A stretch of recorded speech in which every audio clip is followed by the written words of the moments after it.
नमस्कार विद्यार्थी मित्रांनो.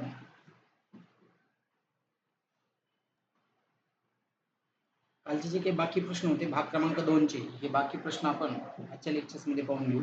यामध्ये तुम्हाला पहिला जो काही प्रश्न आहे 76 नंबरचा, त्याच्यामध्ये लांबी 20% आणि रुंदी 10% कमी झाली, तर क्षेत्रफळ किती टक्क्याने कमी झाले असं तुम्हाला सांगितलं.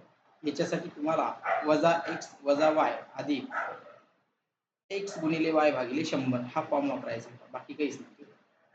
-20 -10 मायनस मायनस प्लस होईल 200 भागिले 100, 2 0 कॅन्सल होईल, बरोबर -30 प्लस 2 बरोबर -28% क्षेत्रफळ काय होते, कमी होते. म्हणून पर्याय क्रमांक E हे त्याचं पर्याय उत्तर बरोबर. पुढचा प्रश्न. आता बरोबर उत्तरासाठी 2 गुण मिळतात आणि चुकीच्या उत्तरासाठी 1 गुण कमी होतो. उमेदवाराने 30 प्रश्न सोडून 30 गुण मिळवले, त्याचे किती प्रश्न बरोबर आले? आधी चूक प्रश्न काढून घेऊ. आता चूक प्रश्न जर काढायचे असतील तर सूत्र असतं त्याच्यासाठी. काय सूत्र आहे? एकूण गुण मायनस मिळालेले गुण भागाकारामध्ये एका प्रश्नाचे गुण. मग एकूण गुण किती मिळायला पाहिजे होते? तर 30 प्रश्न आहेत, बरोबर आहे. चुकीच्या उत्तराला आणि 2 गुण आहेत, म्हणजे टोटल 60 गुण मिळायला पाहिजे. मिळाले किती? 30. एका प्रश्नाचे गुण आहेत 3. कारण आपण चूक प्रश्न पाहतोय, म्हणजे हे 2 मिळणार नाही आणि 1 काय होईल? कमी होईल, म्हणजे टोटल 3 गुण कमी होतात. म्हणजे 30 भागिले 3 बरोबर किती आलं?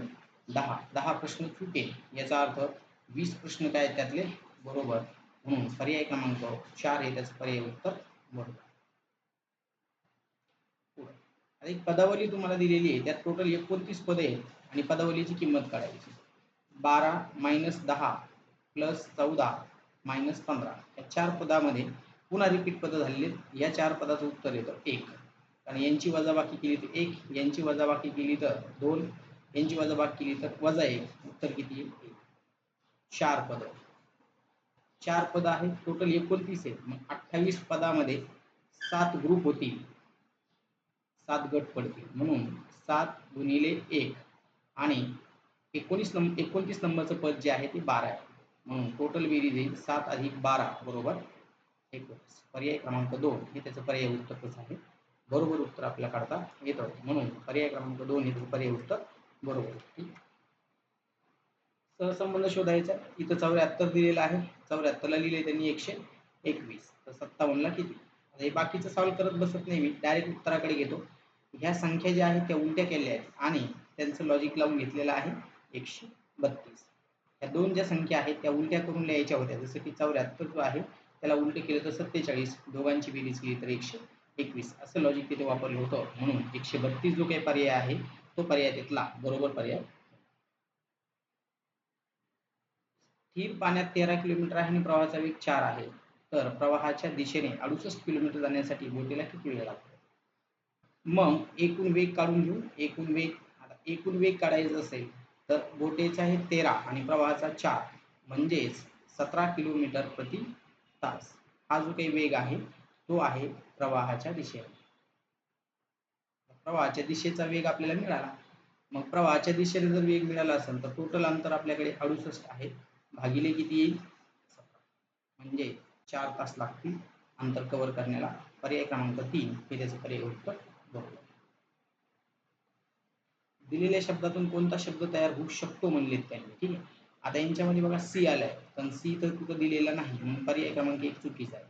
त्यानंतर याच्यात यल आलाय शेवटी, इथं यल कुठं दिसत नाही, म्हणून पर्याय क्रमांक 2 चुकीचा आहे. याच्यामध्ये डबल एन आलेला आहे, इथं एकदाच यल दिसतो, म्हणून पर्याय क्रमांक 3 बी चुकीचा आहे. म्हणून पर्याय क्रमांक 3 हे जे आहे त्याच्यामध्ये प्रत्येक अक्षर एक एकदा आलेला आहे, बाकीचे अक्षर जे दोनदा आहेत ते दोनदा घेतले तरी चालतील. म्हणून पर्याय क्रमांक 3 हा शब्द तयार होऊ शकतो. करंडीमध्ये 23 सोडे, त्यानंतर पुन्हा 25 सोडे, त्यानंतर पुन्हा 22 सोडे, त्यानंतर पुन्हा 18 सोडे आणि त्यानंतर पुन्हा 20 सोडले. हे सगळे सोडून जे आहे त्यांची जर बेरीज केली तर ती किती येते? 108. टोटल 5 आहेत, म्हणून 4 न भाग द्यायला, 4 न भाग दिल्याच्या नंतर 4 दोन्ही 8 राहिले 2, 4 7 28. म्हणून टोटल किती आहे तर 27 करंडीत फुलं आहेत असा त्याचा अर्थ आहे. म्हणजे जेवढे सोडून दिलेले असतात त्या सगळ्यांची काय करायची, तुम्हाला बेरीज करायची होती आणि 1 न कमी घेऊन संख्येनं भाग द्यायचा होता. 3 संख्या आहे, त्यातली ए आणि बी जी संख्या आहे ती 3 जसे 5 आहे. दुसरी आणि तिसरी संख्या जी आहे म्हणजे बी आणि सी ती आहे 3 जसे 4. तर आपल्याला टोटल ज्या संख्या दिलेल्या आहेत त्यांचं प्रमाण आपण काढून घेऊ. म्हणजेच पहिलं प्रमाण झालं 9, दुसरं प्रमाण झालं 15 आणि तिसरं प्रमाण झालं 20 यांचा गुणाकार केला. ठीक आहे. आता त्यांनी सांगितले तिसरी संख्या 80 आहे. तिसरी संख्या 80 आहे. 80 तर तिसऱ्या संख्येचं प्रमाण खाली घ्या 20. आपल्याला कोणती सांगितली त्यांनी? पहिली संख्या. मग पहिल्या संख्येने त्याला गुणा बरोबर 9. ठीक आहे. इथं असेल 1. 20 चोक 80 आणि 9 चोक 36 म्हणून पर्याय क्रमांक 3 हे त्याचं पर्याय उत्तर बरोबर होतं. अशा पद्धतीने आपल्याला हा प्रश्न सोडवायचा होता. पुढचा प्रश्न. आता 3 नळ दिलेले आहेत. पहिला नळ 12 तासात भरवायला आहे, दुसरा नळ 15 तासात भरवायला आहे आणि तिसरा नळ 24 तासात. अशा पद्धतीने दिलेला आहे. मग आपण लक्षात घेऊ की पहिला नळ किती तास चालवलाय? बघा 3 तास. दुसरा नळ किती तास चालवला? 5 तास. तर याला टाकी भरायला किती वेळ लागेल? आपण पहिल्या 2 नळात किती भरली हे काढून घेऊ. पहिल्या 2 नळाने टाकी किती भरली बघा. 1/4 अधिक 1/3 म्हणजेच टोटल भरली 7/12 एवढी भरलेली. आता रिकामा भाग जो आहे तो लिहून घेऊ. मग रिकामा जो काही भाग आहे हा रिकामा भाग आहे 5/12. हा कोणाला भरायचा आहे? तिसऱ्या नळाला. म्हणून तिसऱ्या नळाने त्याला गुणा झालं. 12 दुनी 24 आणि 5 दुनी 10 म्हणून पर्याय क्रमांक ए त्याचं पर्याय उत्तर काय होतं? बरोबर उत्तर. अशा पद्धतीने आपल्याला हा प्रश्न सोडवायचा. वडील आणि मुलगा यांच्या वयाचं प्रमाण दिलेले आहे तुम्हाला. किती आहे? 4:1. त्यांच्या वयाचा गुणाकार 256 आहे. म्हणजे 4x गुणिला 1x बरोबर 256. म्हणजेच 4x वर्ग बरोबर 256. तर x बरोबर काय मिळतं तुम्हाला? 64. x जर 64 मिळाला असेल तर x ची किंमत किती मिळेल? 8. असं त्याचा अर्थ आहे. म्हणजे मुलगा 8 वर्षाचा आहे तर वडील 32 वर्षाचे. आपल्याला सांगितलं की 2 वर्षानंतर म्हणल्यावर 32 आणि 2 34 वर्ष यायला पाहिजे वडिलांनंतर. अशा पद्धतीने आपल्याला हा प्रश्न सोडवायचा. PDF साठी 9405 82 87 42 यावरती तुम्ही आम्हाला संपर्क करू शकता. जेणेकरून तुम्हाला याच्या PDF पाहायला मिळतील किंवा MH21 भारती सर जालना असं जर केलं तर टेलिग्रामवरती तुम्हाला या चॅनलवरती सर्व PDF पाहायला मिळतील. पुढचा प्रश्न आहे एका त्रिकोणी बॉक्स आणि चौकोनी बॉक्स एकूण 32 प्रकारचे पुठ्ठे कोणांची संख्या किती आहे? 100. टोटल कोण आहेत? 100. 110. टोटल कोण किती आहेत? 110. आपल्याला काढायचे आहेत टोटल किती येतं? 32. मग 32 ला 3 ने गुणा, कारण आपल्याला चौकोनी काढायचे म्हणले 3 ने गुणावं लागेल. म्हणजेच 32 गुणिला 3 3 गुणी 6 3 त्रिक 9 म्हणजे आपल्याला चौकोनी पुठ्ठे निघतील. चौकोनी पुठ्ठे किती आहेत बघा. इकडं 4 आणि इकडे किती आला तर इकडे आजचा गेला म्हणजे इथं राहिले 0 म्हणजेच 1. तर 14 चौकोनी पुठ्ठे आहेत तिथे. किती पुठ्ठे आहेत ते? चौकोनी पुठ्ठे किती आहेत? 14. कोणावरून आपल्याला फाइंड करता येईल. उपस्थिती जी आहे सोमवारची ती आहे 87.5. 87.5 हे प्रेझेंट आहे. मग ऑप्शन किती असतील तर 12.5 हे विद्यार्थी काय आहेत? अपसेंट आहेत. आपल्याला त्यांनी सांगितलं 72 विद्यार्थी अनुपस्थित आहेत. म्हणजे 72 त्याचीच किंमत पर्सेंटेजमध्ये 12.5 आहे. आपल्याला टोटल विद्यार्थी काढायचे म्हणजे गुणिले काही 100. 72 जशाला तसा पॉईंट कट केला तर 125 गुणाकारामध्ये 1000 होईल. 25 चा भाग गेला 5 वेळा आणि इथे कितीचा जाईल? 25 चोक 100. 8 चा भाग जाईल इकडे 40. 72 गुणिले 8. 8 दुनी 16 ला 6 चाला 1 56 आणि किती? 57 म्हणजे 576. पर्याय क्रमांक 2 हे त्याचं पर्याय उत्तर कसं आहे? बरोबर उत्तर आपल्याला काढता येतं. अशा पद्धतीने आपल्याला हा प्रश्न सोडवायचा होता.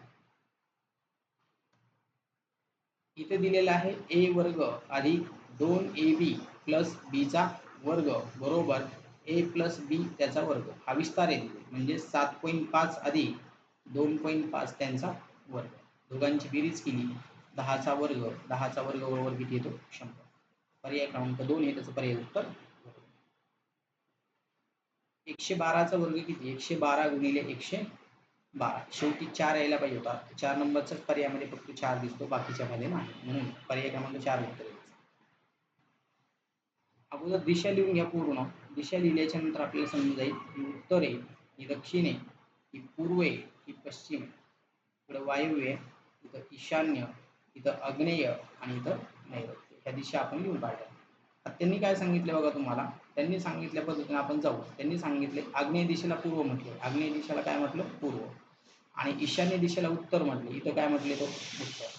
तर तसंच दक्षिण दिशेला काय म्हटलं, आता इथं कोण आहे दक्षिण, दक्षिण दिशेला काय म्हणायचं आहे तुम्हाला आग्नेय म्हणायचं आहे. म्हणून आग्नेय हे पर्याय जे दिसतो तो बरोबर उत्तरामधला पर्याय आहे, पर्याय क्रमांक 1 हे त्याचं पर्याय उत्तर बरोबर. पुढचा, इथं 6 गाय बरोबर 4 बैल अशा किमती आहेत त्यांच्या. बरं, आता त्यांनी सांगितलं 10 गाय आणि 12 बैल दोघा जणांची किंमत किती आहे 84,000 रुपये. मग आपण इथे काय करायचं लक्षात घ्या, हे 84,000 जशाला तशी लिहून घ्यायचं आणि यांच्या दोघांचा गुणाकार करा, 12 सकून 72 आणि या दोघांचा गुणाकार करा 4 10 40. आता आपल्याला जर कोणाची किंमत काढायला सांगितली बैलाची किंमत सांगितली तर गायीच्या किमतीने त्याला गुणा, म्हणजे 6 ने गुणायचं. ठीक आहे, 84,000 भागिले दोघांची बेरीज करा 2 आणि 7 11 गुणिले 6. ठीक आहे, याला जर सॉल्व्ह केलं तुम्ही 4 ने भाग दिला तर लगेच लक्षात येऊन जाईल. 4 2 8 4 1 4 खाली 4 2 8 राहिले 3 4 8 32. 7 ने भाग दिला तर 7 3 21 आणि 7 4 28, म्हणजे 3000 भागिले 4 गुणिले 6.